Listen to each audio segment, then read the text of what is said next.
যুব ভারতীতে নেতাদের ভিড়ে কার্যত অদৃশ্য মেসি। মেসি ভক্তদের সব আশায় জল ঢেলে দিল শনিবারের যুব ভারতী। এদিন মেসির যুব ভারতী সফর ঘিরে তৈরি হল চূড়ান্ত বিশৃঙ্খলা। ক্ষুব্ধ দর্শকেরা গ্যালারির চেয়ার ভেঙে মাঠে বোতল ছোড়েন।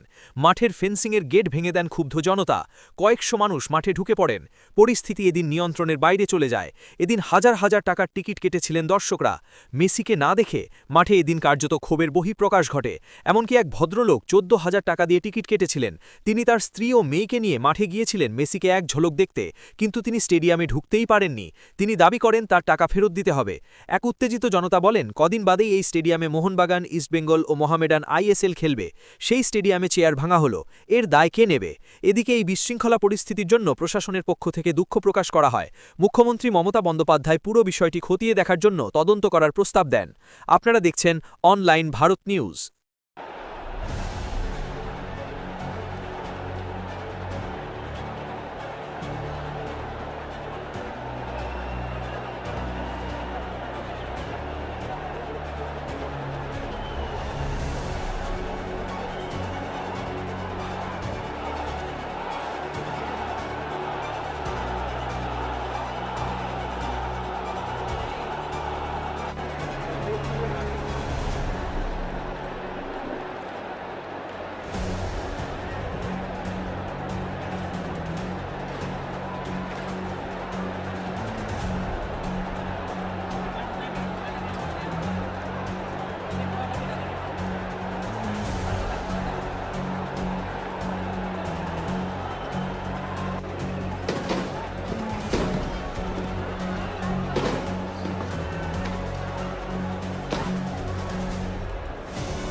पीछे जाओ, पीछे जाइए आप लोग।